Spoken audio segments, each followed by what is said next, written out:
يا أيها الناس اعبدوا ربكم الذي خلقكم والذين من قبلكم لعلكم تتقون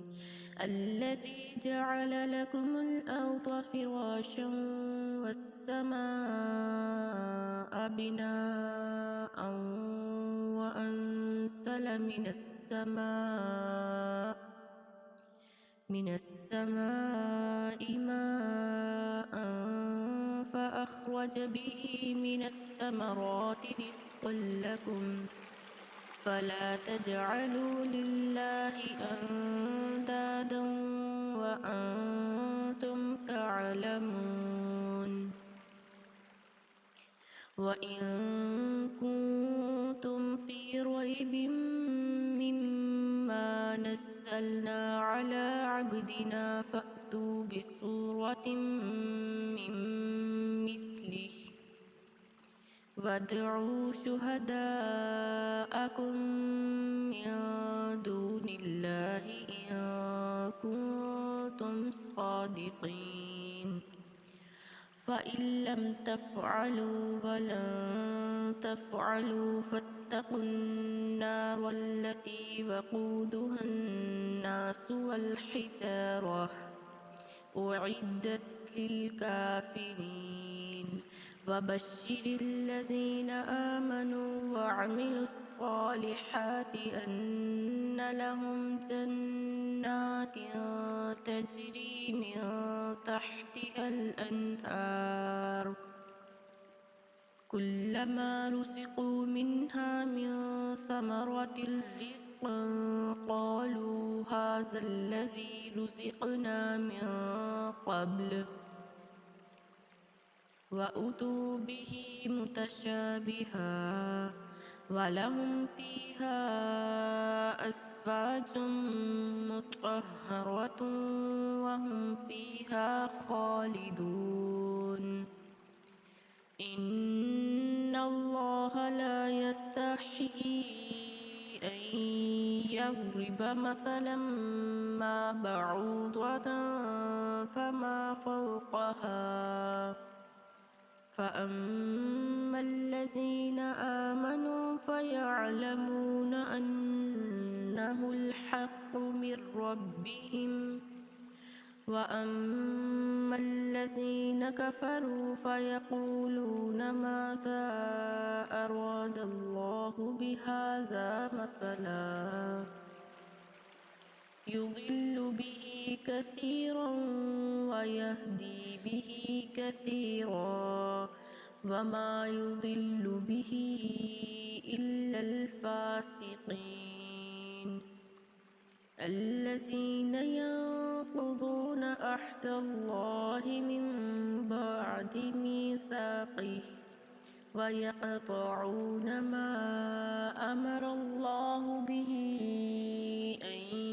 يوصل ويفسدون في الأرض أولئك هم الخاسرون كيف تكفرون بالله وكنتم أمواتا فأحياكم ثم يميتكم ثم يحييكم ثم إليه ترجعون هو الذي خلق لكم ما في الأرض جميعا ثم استوى إلى السماء فسواهن 7 سماوات وهو بكل شيء عليم۔ لوگو اپنے پروردگار کی عبادت کرو جس نے تم کو اور تم سے پہلے لوگوں کو پیدا کیا تاکہ تم اس کے عذاب سے بچو، جس نے تمہارے لیے زمین کو بچھونا اور آسمان کو چھت بنایا اور آسمان سے می برسا کر تمہارے کھانے کے لیے انواع و اقسام کے میوے پیدا کیے، بس کسی کو اللہ کا ہمسر نہ بناؤ اور تم جانتے تو ہو۔ اور اگر تم کو اس کتاب میں جو ہم نے اپنے بندے محمد صلی اللہ علیہ وآلہ وسلم عربی پر نازل فرمائی ہے، کچھ شک ہو تو اسی طرح کی ایک صورت تم بھی بنا لاؤ اور اللہ کے سوا جو تمہارے مددگار ہوں ان کو بھی بلا لو اگر تم سچے ہو۔ لیکن اگر ایسا نہ کر سکو اور ہرگز نہیں کر سکو گے تو اس آگ سے ڈرو جس کا ایندھن آدمی اور پتھر ہوں گے اور جو کافروں کے لیے تیار کی گئی ہے۔ اور جو لوگ ایمان لائے اور نیک عمل کرتے رہے ان کو خوشخبری سنا دو کہ ان کے لیے نعمت کے باغ ہیں جن کے نیچے نہریں بہہ رہی ہیں، جب انہیں ان میں سے کسی قسم کا میوہ کھانے کو دیا جائے گا تو کہیں گے یہ تو وہی ہے جو ہم کو پہلے دیا گیا تھا،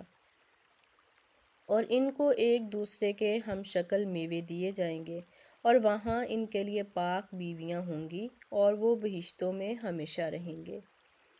بے شک اللہ اس بات سے عار نہیں کرتا کہ مچھر یا اس سے بڑھ کر کسی چیز مثلاً مکھی مکڑی وغیرہ کی مثال بیان فرمائے۔ جو مومن ہیں وہ یقین کرتے ہیں وہ ان کے پروردگار کی طرف سے سچ ہے، اور جو کافر ہیں وہ کہتے ہیں کہ اس مثال سے اللہ کی مراد ہی کیا ہے۔ اس سے اللہ بہتوں کو گمراہ کرتا ہے اور بہتوں کو ہدایت بخشتا ہے، اور گمراہ بھی کرتا ہے تو نافرمانوں ہی کو، جو اللہ کے اقرار کو مضبوط کرنے کے بعد توڑ دیتے ہیں اور جس چیز یعنی رشتہ قرابت کے جوڑے رکھنے کا اللہ نے حکم دیا ہے اس کو قطع کیے ڈالتے ہیں اور زمین میں خرابی کرتے ہیں، یہی لوگ نقصان اٹھانے والے ہیں۔ کافرو، تم اللہ سے کیوں کر منکر ہو سکتے ہو جس حال میں کہ تم بے جان تھے تو اس نے تم کو جان بخشی، پھر وہی تم کو مارتا ہے، پھر وہی تم کو زندہ کرے گا، پھر تم اسی کی طرف لوٹ کر جاؤ گے۔ وہی تو ہے جس نے سب چیزیں جو زمین میں ہیں تمہارے لیے پیدا کیں، پھر آسمان کی طرف متوجہ ہوا تو ان کو ٹھیک 7 آسمان بنا دیا، اور وہ ہر چیز سے خبردار ہے۔